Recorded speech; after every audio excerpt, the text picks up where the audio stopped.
When I look back on my life, I wonder if I was destined to be a voice for the rivers, because they have run through every landscape I've ever called home. The Flathead River in western Montana, where I spent my childhood, or the Crystal River in the Colorado High Country, where my husband and I raised our 2 daughters. And now the French Broad and Swannanoa rivers in western North Carolina, where for the past 5 years I have worked and lived. On September 27th, 2024, I stepped outside after Hurricane Helene to see the once docile, shallow Swannanoa River now raging larger than the Mississippi and consuming everything in her reach. She had things that should have never been in her waters: big pieces of buildings, crushed vehicles, even the bridge we once drove over daily, and all were being swept to some faraway, unknown destination. My heart raced at the magnitude of the situation and the painful realization of how intertwined our human lives had become with the rivers and the unimaginable losses that were to come. Still, nothing prepared me for what I saw when the floodwaters finally receded.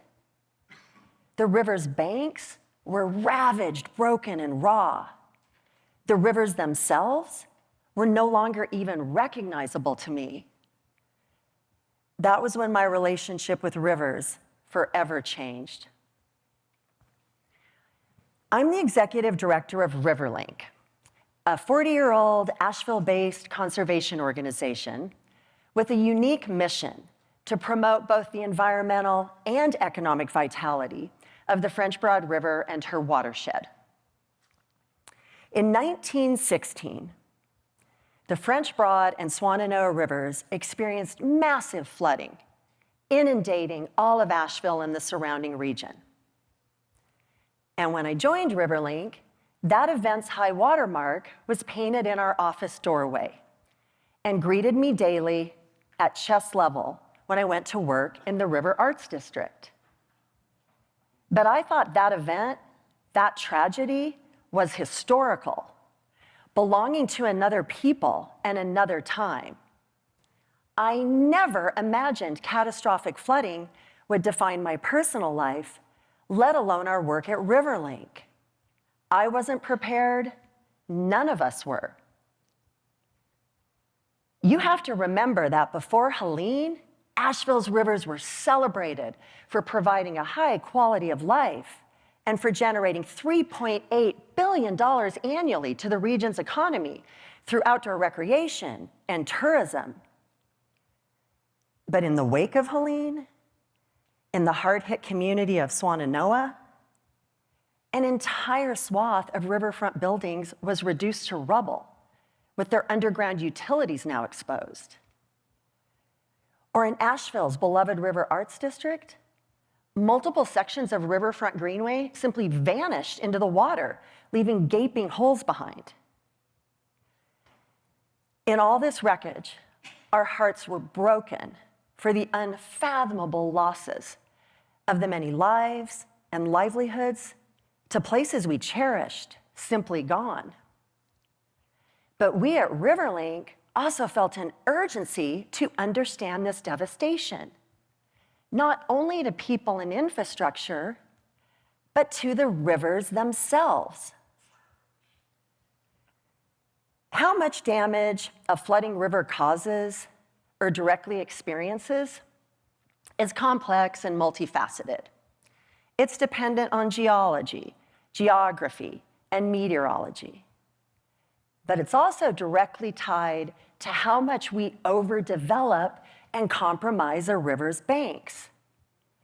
Captured well by geographer Gilbert White, who said, "Floods are acts of God, but flood losses are largely acts of man." What I now understand is that if we want strong and resilient rivers that support our livelihoods and fuel our economies, we must begin at the river's edge. North Carolina musician Michael Kovitz sings, "A heart without mind is like a river without banks. That's because a river can only exist if there are banks to contain it. And rivers in the Southeast naturally have, or should have, thick buffers that are lush and diverse and full of trees and shrubs and grasses and a deep interwoven root system. This is called a riparian zone, nature's living safeguard that protects not only the river, but the river's banks. And in places where healthy riparian zones exist, even after the most extreme flooding, the river banks will remain strong and intact. But here's the problem. Rivers have always offered the path of least resistance through difficult terrain and are often flanked by flat and fertile land. So people have settled there throughout time. But unfortunately, many of our river-related human activities, like our transportation systems, urban development, or agricultural practices, strip rivers of their riparian zones, leaving them bare and vulnerable. And a bare riverbank can't do its job, which includes slowing down floodwaters, directing debris into the main channel, and remaining structurally sound even after the most aggressive of flows. Something else impacting our flooding outcomes? Climate change. Since Helene, there has been deadly flooding across the globe, including in Central Texas, Valencia, Spain, and Vietnam, where almost 5 feet of rain fell in a single 24-hour period. Here's what we know. Our planet and oceans continue to warm.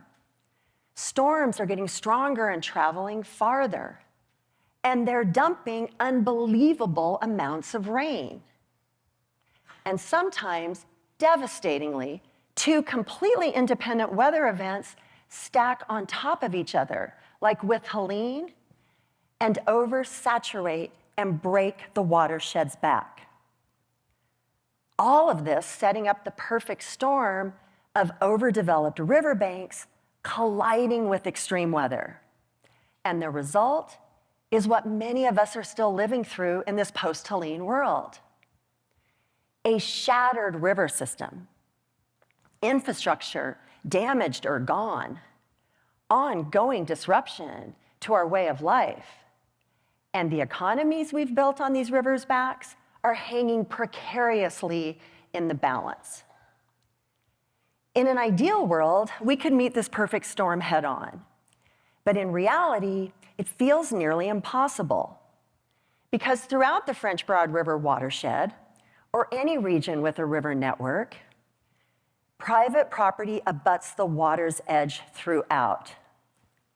Decades of infrastructure and investment have been made in her floodplains. Developers want flat land. Local governments want strong and stable tax bases. And people want proximity to their rivers for jobs, culture, and quality of life. Yet running through the middle of all of this, experiencing the consequences of every decision we make, are the rivers. Helene has taught us we cannot treat our wants and the river's well-being as competing interests. They are inextricably linked. And solutions will only emerge when capitalism and the environment start acting like allies versus adversaries. So how can we help capitalism and the environment become better friends? We can start by showing up and lending our voices to decision makers. Where can we do that? We can do that at city council meetings, planning and zoning sessions, or post-Helene community input gatherings. And let me offer 4 examples of what our decision makers need to hear. Number 1, share what you now know about the importance of riparian zones and champion a 50 to 100-foot buffer on all riverfront properties. Number 2, ask our park and recreation departments not to place new greenways too close to the river at the riparian zone's expense, and that less infrastructure is better in these flood-prone parks. Number 3, ask our local leaders to promote and support voluntary buyouts when repeatedly flooded property owners are ready to sell, and help turn that land back into open space that can safely flood. And number 4, insist that our local governments prioritize the restoration of our rivers and streams and allocate enough financial resources to do so. There are so many different ways we can show up and ensure our rivers have a seat at important decision-making tables. Today, when I walk into the RiverLink office, I am greeted by 2 high water marks. The original from 1916 and a new one 18 inches higher from Helene. The event of 100 years ago is no longer something that happened to a different people in another time. The doorway to RiverLink represents where our past, our present, and our future all converge. It is also where I am passionately committed to giving voice and representation to our rivers. And it is here that we invite you to join us in standing up for these extraordinary natural resources and helping to protect their banks before the floodwaters rise yet again.